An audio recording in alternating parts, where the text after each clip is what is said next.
Really quick disclaimer, I received review code for this game, so in case you care about that stuff, now you know.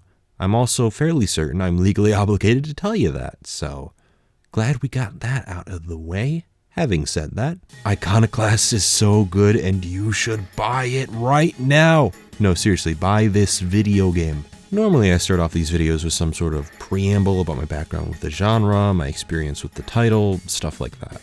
Iconoclasts came out of nowhere and really impressed me as a Metroidvania after my less than stellar few hours with Samus Returns last year.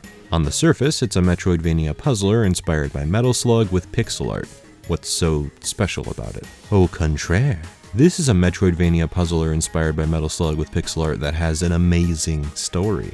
It also happens to handle those Metroidvania bits really well, but the story is what surprised me the most. Hi, how are you? Let's explore what makes Iconoclasts tick.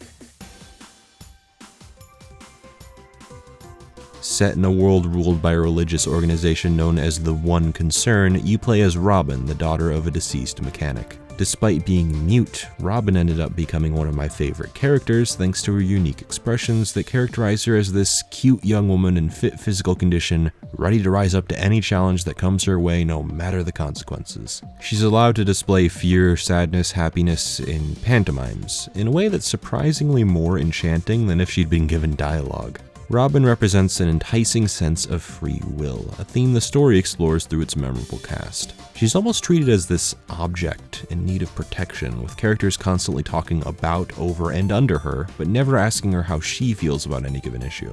While your role as the player is to constantly show how ridiculous their mindset is, to prove that Robin is much more than this sunflower, as her brother Elro calls her. Her innocence serves as a nice contrast to the somewhat dystopian world she lives in, a world where the One Concern has taken over the government and abolished privatization, setting up what is essentially a socialist economic state. Sounds great. Job security is no longer an issue, everyone is given a job and a home. What's wrong with this picture? Penance. The moment you stray from your assigned task, the moment you practice your craft for yourself, the moment you stray from the light of the One Concern, you face penance, this world's version of, well, holy retribution. The main conflict revolves around the planet's precious energy source called Ivory and who has the right to mine it. The One Concern claims that right and assigns mechanics to mine ivory for them. However, there exists a fringe group of pirates who have set up their own religion of sorts that revolves around personal freedom, procreation, and the world's history. Exploring this dichotomy is what the game does best, by inserting key characters from both sides and watching each character evolve through their interactions with Robin. We get to see the perspective of those insulated by the One Concern, those sheltered from the outside world, simultaneously breaching some borderline nihilistic viewpoints. As an example, Royal is the son of Mother, the figure who leads the One Concern as a stand-in for a deity simply referred to by capitalized pronouns like him or he. Your first encounter with Royal is by a flower bed, where he bonds with Robin over the flower's beauty. Throughout the game, he shows how unfamiliar he is with the actual proceedings of the world, and it often leads to some funny interactions.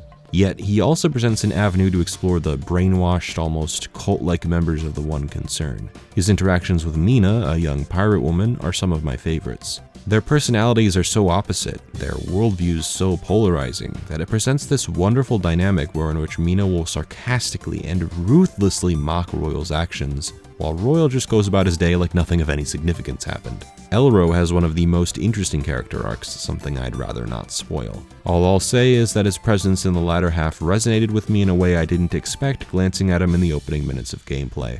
Aside from the clashing perspectives, Iconoclast has a set of really fun antagonists in the agents of the One Concern. I think the opening is the best way to illustrate what I'm talking about. Agents Black and Gray visit Robin to threaten her for evidence of privatization. However, Gray's heavy-handed physical goading to get information out of Robin annoys the hell out of Black. It's a consistent trait of her character in any scene she's in where she puts her fingers to her forehead and convulses in what must be agony for her. She hates everyone, and I love that. I also love that there are stakes. This is not a Shantae-style good feel romp. People will die in this game. Some darker topics are explored. It's refreshing. It isn't consistently dark. The chemical Contra workers are an absolute delight. They manage to strike this wonderful narrative balance between being the plot convenient helper so that you can craft things, while also having that serve a narrative purpose instead of just being a throwaway gag. The story doesn't play out super traditionally either. Characters enter into your party like you're playing a JRPG. It's sometimes so involved that you might feel like you are playing a JRPG, just without the turn-based combat and grinding. Luckily, you can skip every cutscene if you don't care about it or you're starting a new playthrough. I don't think I'll ever want to skip this stuff in a future playthrough, especially because there are some really good scenes for specific characters. It manages to be a fun story about a cute, strong girl who never loses her wandering spirit, while also exploring some darker religious topics. Some of the things that happen in the game make me question how it could possibly open with a peppy song in a grassy area called Block Rock. If this was all Iconoclasts amounted to, that'd be one thing. You'd come away from it with a memorable, meaningful story. We all know that it's much more than that.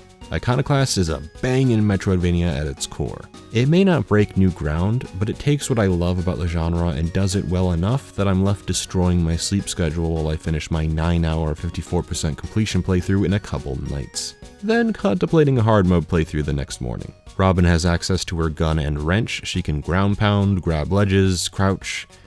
Actually, it's about it. Your upgrades all apply to either the gun or wrench, whether it be for different types of ammo, different attributes for different types of ammo, or different qualities for the wrench. This seemingly simple set of upgrades ends up allowing for some surprisingly deep puzzles. As someone who really enjoys puzzles, Iconoclast can be a bit of a brain teaser, and not just momentarily, thank God. Some puzzles may be obvious on the surface, but many of them had me setting the controller down so I could think about my options. This is both for specific puzzles and navigation. In the depths of the Water Town, there's a really cool dungeon where you're tasked with finding 3 keys.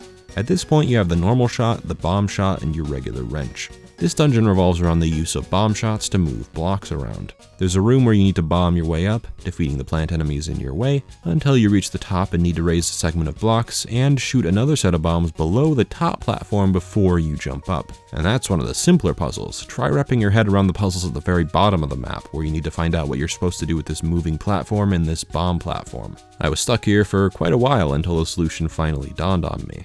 Imagine how the puzzles evolve later on with a gun that swaps you and another object. There are platforming puzzles where you have to spin a gear to move some platforms for a limited time and jump through a small opening that's guarded by an invulnerable enemy jumping up and down in rhythm.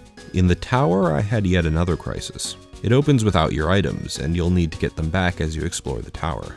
This in itself is a creative twist, but once you're exploring it at full force to find the keys, you need to manage the location of a bunch of elevators winding in and out of rooms. It isn't as simple as taking the elevator to different floors. Some rooms can only be entered by backtracking around to the opposite elevator and opening a path, or doing a side activity in a completely irrelevant section of the tower. It manages all of this without leaving me completely stuck. I know I expressed my fascination with the Labyrinthian during my 3D Zelda series retrospective, but I also appreciate that Iconoclast dungeons are somewhat contained in a way that meant I at least knew where everything was, I just didn't quite know where I was supposed to go.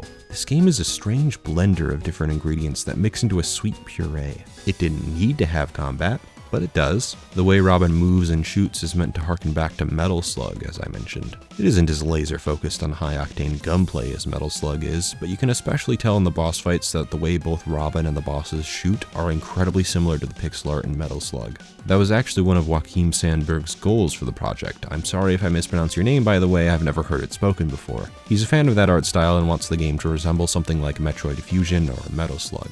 I know pixel art gets a bit of a bad rap, but hey, on my 4K monitor, this game looks orgasmic, especially in motion. That's the real sell for me. A lot of the background art and character models are cool, but watching projectiles fly across the screen is delicious. It plays like you would expect from Sandberg's spoken inspirations. You shoot some, you use your wrench some, and as the game progresses, there are enemies that can only be defeated using specific power-ups, or enemies that are straight up meant to be avoided. Generally, Metroidvania combat is not what I come to the genre for, but I appreciate when it's not super complex. Iconoclast is difficult when it needs to be on the harder mode, though I will admit that the standard option is a tad on the easy side. Just seems like you can tank bosses and enemies without really thinking about it in the standard mode. I would definitely recommend the harder difficulty for those experienced in the genre. That said, some of the bosses could have been better, but only some of them. There are a few really challenging fights, a few unique ones, but a fair amount of them end up repeating simple patterns and become predictable. One of the trailer points is that there are 20 plus bosses, and while that's great and all, the quantity isn't always what counts. Fortunately, I just can't hold it against the game very much because it's paced so wonderfully. You're never in one area too long, you're never fighting a boss for too long, there are some great moments in between dungeons to catch up with any new characters in your party, to learn more about the interesting world. Even the fast travel system reveals more about the physical makeup of the planet and the means by which the biomes are created. Believe me when I say that most of the questions I had when I started were answered by the end, bearing in mind that I'm one of those weirdos who enjoys reading data logs. The questions that weren't answered are more like theories in my head that never needed to be answered in the first place, but I like to think about. That exploration extends to gameplay rewards as well. There's secret puzzles for extra crafting items to build tweaks. You get 3 tweak slots, which each activate in order from the rightmost slot. You fit things in like a free hit, longer wrench swinging, extra wrench damage, increased movement speed, stuff like that. Those are just the tweaks you can craft initially. Crafting schematics through exploration and side objectives can get you some special tweaks, like being able to regenerate broken slots by crouching. Tying exploration into crafting and story is genius and ensures that there's both an incentive to achieve 100% and a reason to explore each area thoroughly. Some secrets are hidden, some are locked behind extra puzzles, some are both. It collapses all of its mechanics back in on each other in a way I haven't really seen before. Explore for crafting items, craft to give yourself upgrades that affect all aspects of Robin, so she can then move on to solve puzzles, defeat enemies and bosses, or do side quests that could get her more materials or more schematics for more tweaks to bring us back to the beginning of the cycle. It's a platformer, puzzler, 2D action, Metroidvania with a focus on story.